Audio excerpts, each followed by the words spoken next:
Sin beralih ke dalam kamar sang raja. Terlihat permaisuri masih membahas mengenai pewaris tahta, dan memutuskan tidur di kamar sang raja untuk malam ini dengan harapan akan terjadi pengencrotan di sana. Namun yang terjadi justru mengejutkan. Sang raja berkata di depan permaisurinya, raja mengaku tidak pernah memiliki hasrat kepada wanita, dan memiliki keturunan dari si permaisuri itu mustahil. Ternyata benar kecurigaan wakil panglima dan si permaisuri tentang hubungan terlarang antara raja dan panglima Song Ji-hyo. Sin beralih ke sebuah kamar. Disinilah semuanya terungkap. Raja yang mengira bahwa permaisuri telah pergi, lalu raja memanggil panglima Song Ji-hyo masuk. Sungguh di luar dugaan. Diperlihatkan di sini adegan wik-wik antara Raja Goryo bersama panglima Song Ji-hyo. Bahkan kejadian itu disaksikan oleh permaisuri yang sedang berada di ruangan di sebelah kamar sang raja. Jelas itu membuat permaisuri sangat marah. Namun permaisuri tidak bisa melakukan apa-apa. Hal yang mengejutkan kembali terjadi. Sang raja yang gay, namun ingin memiliki keturunan, ia pun menyuruh panglima Song Ji-hyo untuk mau melayani permaisuri hingga permaisuri bisa hamil dan melahirkan. Sontak, panglima Song Ji-hyo pun terkejut dan berusaha menolaknya.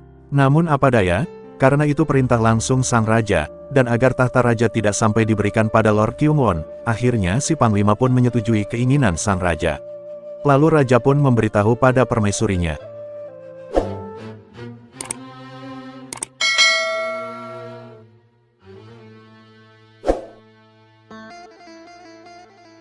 Diceritakan seorang pewaris tahta raja bernama Goryo, ia ditugaskan untuk menyeleksi para anak-anak muda yang kelak akan ditetapkan menjadi pengawal dirinya saat ia dinobatkan menjadi raja. Selain mendapat pelatihan khusus, para anak-anak muda tersebut juga diizinkan untuk tinggal di istana kerajaan dan mendapat perlindungan selama masa seleksi.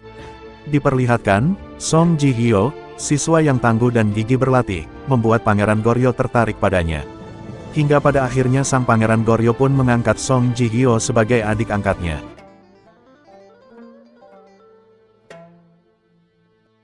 Pada satu waktu, saat Pangeran dan Song Ji-hyo sedang bermain musik, datang penasehat kerajaan memberi kabar kepada Pangeran, bahwa anak dari Kaisar Yuan yang kelak akan menjadi permaisurinya telah datang.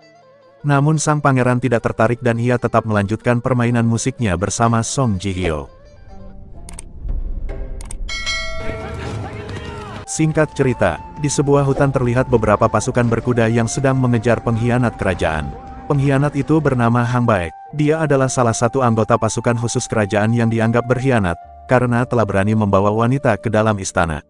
Lalu pengkhianat itu tertangkap dan akan dihukum mati.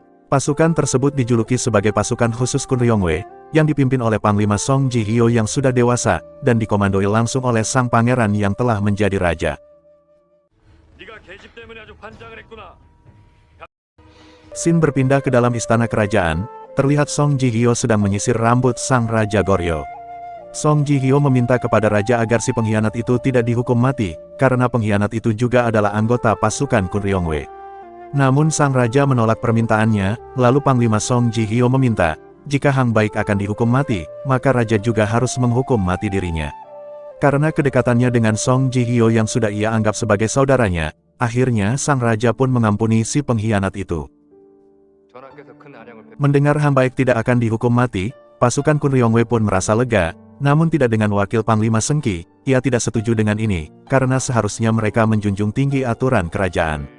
Lalu wakil Panglima tersebut berkata kepada Panglima Song Ji-hyo, seharusnya kau tidak membujuk raja di atas ranjangnya.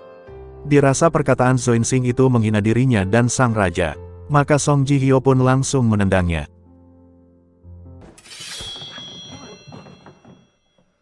Hari itu pun berlalu. Sin kembali ke kamar sang raja. Terlihat Panglima Song Ji-hyo kembali menyisir rambut sang raja, lalu datanglah si permaisuri. Melihat permaisuri, Panglima pun bergegas keluar. Lalu permaisuri berkata pada raja, mereka harus segera memiliki keturunan yang kelak akan menjadi penerus kerajaan. Itu dikarenakan sebentar lagi utusan dari Kaisar Yuan akan datang, untuk mengumumkan pewaris tahta selanjutnya dari kerajaan ini. Namun raja seolah tidak menghiraukan ucapan permaisuri, dan raja pun menyuruhnya keluar. Jelas, hal itu membuat permaisuri sangat kecewa. Sin beralih ke sebuah taman kerajaan. Terlihat permaisuri berada di sana, ia pun memanggil Panglima Song Ji-hyo untuk menghadapnya. Setibanya Panglima Song Ji-hyo, tanpa basa-basi permaisuri pun berkata, aku dengar kau melakukan apa yang seharusnya aku lakukan terhadap raja. Sepertinya permaisuri telah mengetahui sesuatu, sontak itu membuat Panglima terkejut dan menolak tuduhan si permaisuri. Lalu permaisuri memberitahu Panglima bahwa akan datang utusan dari Kaisar Yuan, Panglima harus menjauhi raja agar tidak terjadi kesalahpahaman. Dengan rasa takut, Panglima pun mengiyakan ucapan permaisuri. Sin pun beralih di sebuah balai besar di luar kastil. Sang raja merayakan pesta jamuan makan atas kemenangan pasukannya menaklukkan kerajaan Jepang. Terlihat permaisuri sedang bernyanyi untuk menghibur sang raja. Di tengah-tengah nyanyian sang permaisuri, lalu tiba-tiba terjadilah penyerbuan di tempat itu.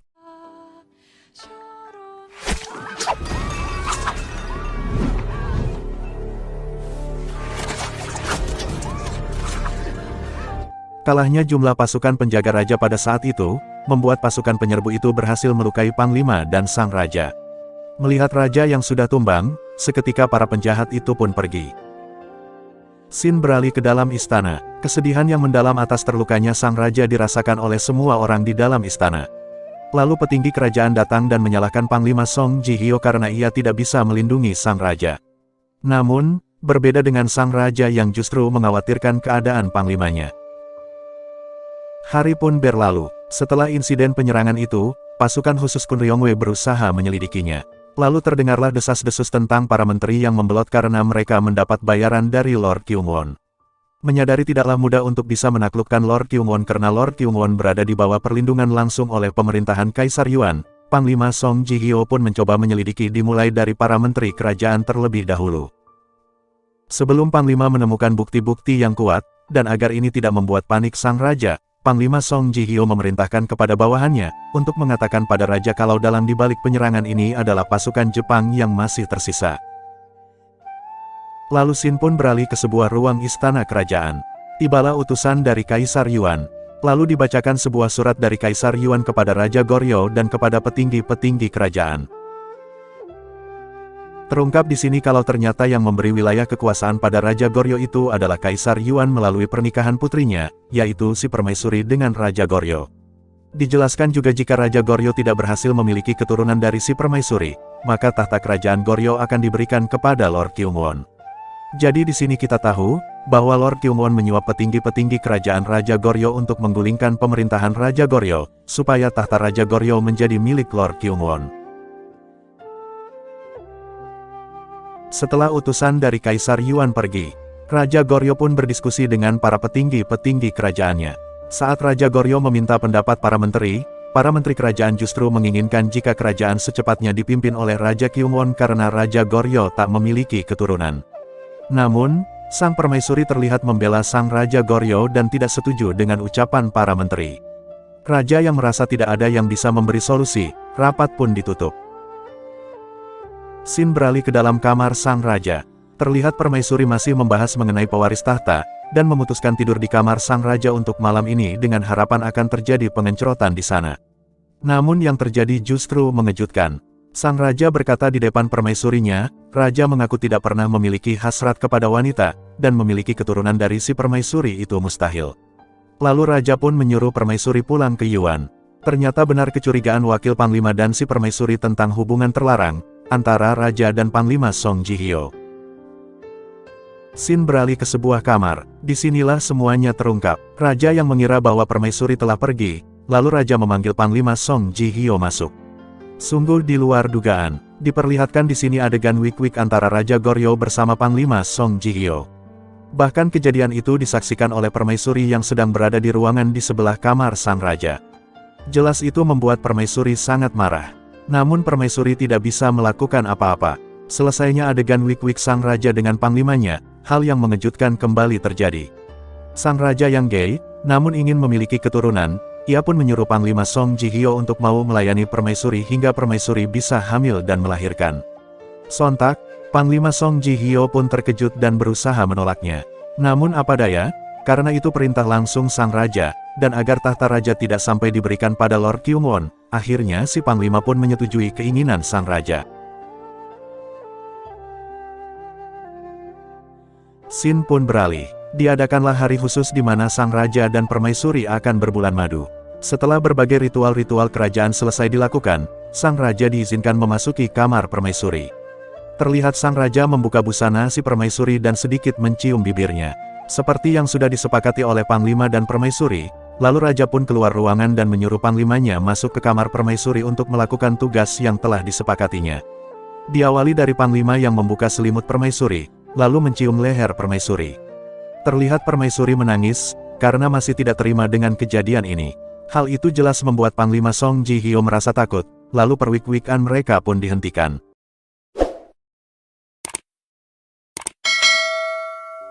Malam berlalu, Sin beralih ke kamar sang raja. Raja bertanya pada Panglimanya, apakah kau melayani Permaisuri dengan baik? Lalu sang Panglima menjawab, tidak tuan, kami tidak melakukannya. Raja berkata, cuma ada 2 kali lagi kesempatan. Jadi kalian harus memaksakan diri. Hari kedua bulan madu pun tiba. Kali ini sepertinya sang Permaisuri lah yang lebih dulu menguatkan hatinya, dan Permaisuri berkata, biarkan aku yang memulainya. Meskipun Panglima belum pernah meniduri wanita sebelumnya, namun dengan kehebatan dan insting intelijennya, sang Panglima mampu menemukan lubang yang tepat. Maka terjadilah perwik-wikan antara Panglima Song Ji Hyo dengan Permaisuri. Dengan suara merdunya sang Permaisuri di kamar itu, mampu menembus hingga beberapa ruangan di sebelahnya, bahkan suara desahnya sampai ke ruangan sang raja berdiam diri. Malam pun berlalu. Sejak kejadian bersama Permaisuri, Panglima Song Ji Hyo mulai selalu memikirkannya. Ia seperti merasakan kenikmatan yang sesungguhnya, sensasi yang jauh berbeda dengan saat ia melayani sang raja. Lalu tibalah malam terakhir Raja berbulan madu. Sin pun seketika berpindah ke ranjang Permaisuri. Kali ini si Panglima sangat berhasrat, yang membuat si Permaisuri pun lebih bernafsu melakukan pengencrotan itu. Mendengar desahan Permaisuri yang lebih keras, Raja pun merasa penasaran, lalu sang Raja pun mengintip pengencrotan mereka hingga selesai. Lalu Sin pun berpindah. Di suatu tempat sang Raja berbicara pada Panglima, bagaimana rasanya menjadi pria. Apa yang kamu rasakan saat memeluk wanita untuk pertama kalinya dalam hidupmu? Terlihat sang Panglima Song Ji Hyo seperti lebih menyukai bercocok tanam dengan Permaisuri daripada dengan sang Raja. Lalu Sin berpindah ke sebuah kampung bernama Byuklando. Panglima dan utusannya mencoba mengumpulkan bukti-bukti kejahatan atas kasus penyerangan sang Raja saat jamuan makan waktu itu. Hari demi hari berganti, terlihat Panglima Song Ji Hyo selalu teringat kejadian di ranjang bersama Permaisuri malam itu. Dan saat menjelajah pasar, di sebuah pedagang, Panglima Song Ji Hyo melihat liontin milik Permaisuri yang hilang pada saat penyerangan. Ia pun membelinya untuk nanti diserahkan kepada Permaisuri sepulangnya dari misi. Beberapa waktu berlalu akhirnya sedikit demi sedikit bukti berhasil dikumpulkan dan disampaikan pada Raja. Terlihat Raja mulai rindu dengan Panglimanya, akhirnya Raja pun menyamar menjadi orang biasa untuk bisa menjelajah desa dan bertemu dengan Panglimanya. Hari pun berganti. Selesai bertemu Panglima, terlihat Raja segera bergegas pulang ke istana karena menerima kabar bahwa Permaisuri jatuh sakit. Song Ji Hyo yang juga mendengar kabar itu, ia pun merasa khawatir dengan keadaan Permaisuri. Sesampainya Raja ke tempat Permaisuri, Raja menanyakan, apakah kamu hamil? Permaisuri menjawab kalau dia sedang menstruasi sejak beberapa hari sebelum malam bulan madu itu. Jadi kemungkinan Permaisuri bisa hamil sangatlah kecil. Akhirnya Raja memerintahkan pelayannya untuk membuat jadwal bulan madu berikutnya. Berbeda dengan bulan madu yang pertama, Raja akan sedikit mengundurnya terkait kondisi sang ratu yang sedang lemah.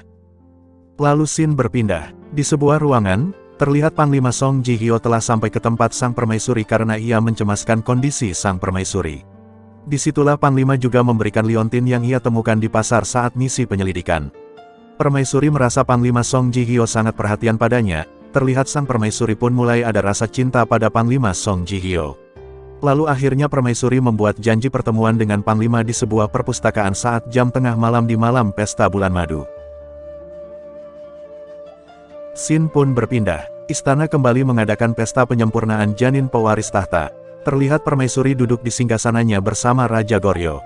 Lalu, tak lama kemudian sang Permaisuri pun meninggalkan Raja dan menuju ke tempat yang sudah ditentukan untuk bertemu dengan Panglima. Sin pun berpindah di sebuah perpustakaan kerajaan. Terlihat Panglima Song Ji Hyo berjalan di dalam perpustakaan, lalu ia pun mendapati sang ratu sudah menunggunya di sana.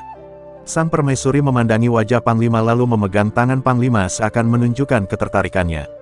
Karena Permaisuri tahu bulan madu akan diundur oleh Raja, dan rasa nafsunya yang begitu besar, akhirnya mereka pun melakukan pengencrotan di dalam perpustakaan.